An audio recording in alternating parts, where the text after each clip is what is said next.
He's going to turn you into a switch hitter. Can you talk about the difference between the game when you managed and the players that you managed and how things have kind of changed? Because you were one of the best. I mean, Trader Jack was one of the best, exciting.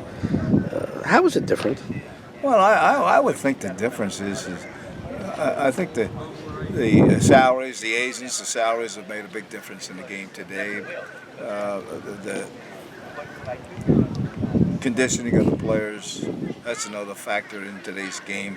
But the thing that irritates me more than anything is the lack of respect for some of these guys, not all of them. It's have for the manager, coaches. They don't have enough respect for the managers and the coaches and the game itself. You know, they don't have a little respect. There's a lot. I mean, there's a few. There's not many to do, but it's too much unselfishness or selfishness. I should say, not unselfish. That's why I love that team in 3. We had so many guys that were dedicated. They had great heart. They had character, but they were unselfish. They were willing to play together as a team and do some things to help each other instead of just going out and being individuals and see if I can get have a good year so I get a nice boost in salary. That was one of the great experiences of all time to be there that year and have you be, the manager. As long as we're not busy right this moment, because that was a total surprise, I would think, from the beginning of the year, and then all of a sudden, you guys picked up a catcher. From what I understand, tell me about that year, if you don't mind. As long as you're not busy. I came in May, so I came in when there were 7 or 8 games under 500, and they weren't progressing. But Pudge was an addition, and I guess Pudge and Redmond were the big additions to that ball club. But the fact that the core was there, it's just, and I can go back to when I managed the Reds in 2000. And we'd come down here to Florida and play the Marlins. And I would say to Don Gullett, my pitching coach, a close friend of mine, I said, boy, what I like to manage that club over there. I said, there's so much talent, but they're all stuck in neutral. You could tell that. Yeah, I saw that in 2000. And so now all of a sudden, 2 years later, I got the job. I said, well, they're going to do it my way. I'm going to kick them in the tail. I'm going to push them. And, I did, and they all bought in, and we all had a happy ending. Who are the guys that reacted the best to your style? I think Penny, Beckett, Pudge. Morning, Mr. Ken. How you doing? They bought the pitchers bought in. That was a big key. But Beckett and Penny and Pavano probably were the 3 guys along with Pudge. Pudge was a leader. Pudge had that knack of being able to relate to the Latin players. With his experience and his all-star status, veteran like he was, the quiet leader, he was able to push the Latin players. And tell me about September. Did something kick in, something a little different, or was it the same kind of energy that just kept growing? It was the same kind of energy, really. When you look at it, we were a type of club that once you gave us an opening, we come through. Who were the clutch? Who were the real clutch? Because you have to have that on your team. Well, Pudge was clutch, Lowell, Lee, Cabrera. I mean, here's a kid that came up. And, I used to look back and many times in October and say, I'd love to have him come up every inning because something good happened when he was at the plate. He was the guy that hit the ground ball that the guy booted that helped us open the door for the 8-run inning. And he was always the guy that got the base hit, the key base hit, or sacrifice fly, or base on balls, or safe on an error. It seemed like every time he got up there, something good happened. And Trader Jack, help understand how a guy like that can get traded. sent off. Cabrera, who's gone on to the most incredible career that you can have. How did he get? What was behind that? Any theories? Oh, you didn't care. It was just. Well, there was a case where the club wasn't going good. Certain times, and I've done a lot of trading. And people say to me, how could you trade Ozzie Smith? How could you do this? Hey, you're going to win with him, or you're going to finish last with him or without him. But if you have a chance, certain guys have some value, and you can, reap some benefits by trading guys like that. What were some of your favorite trades that you really loved, that you could really stick your chest out and say that was a good idea? People, all look and say, oh, how could you trade Ozzie Smith? Well, let's realize, I traded Ozzie Smith for Gary Templeton, an all-star. I traded him. I got 3 players for Ozzie Smith: Sexto Lascano, De Leon, a pitcher, a relief pitcher, and Templeton. And 2 years later, we're in the World Series because the club I had, I'm going to finish last with Ozzie or last without him. So if I had a chance to move, which I did, and I got 3 guys that put the team together. I know you've managed in a lot of different places, and you've been so successful.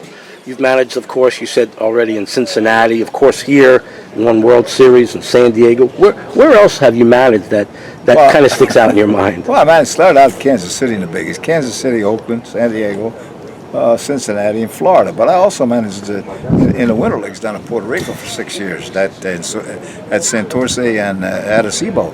And it really was a tremendous opportunity. Being a general, later on becoming a general manager, the backlog that I could get on the players playing in that league, I could scout. Plus the fact that down in Puerto Rico, I used to take all the kids. I was at Arecibo. Most of the clubs like Santurce, Caguas, and all had an X amount of major leaguers on their team. And if you were a major leaguer from the island and you didn't want to play, you could have substituted an American. When I was over at Arecibo, we didn't have any guys that we could do that with, so I had to play the kids. And I played guys 17 years old, Carlos Lascano, Carmelo Martinez, Manny Ramirez, not Manny, but a Ramirez kid. And they all end up being rookies of the year, and the people in Puerto Rico say, oh, I was like a god.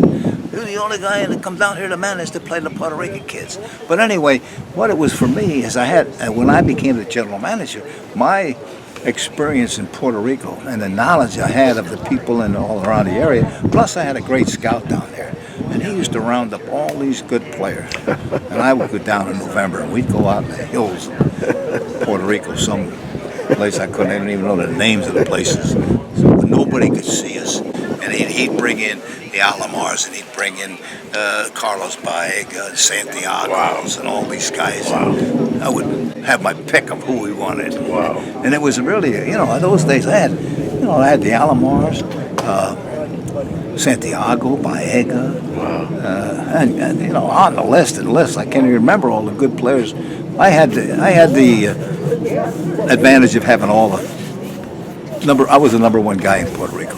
And do you feel with your managing style? I mean, I don't know. Maybe some managers go in there and they're not real hands-on. Mattingly looks like he's pretty hands-on. Yeah, he's watching everything. He's going from good man, very quiet type guy, but he's very observant. And certainly the guys are going to have respect for it. Oh no, you got to. And this was a great move the organization made in bringing in Don, because he had immediate credibility.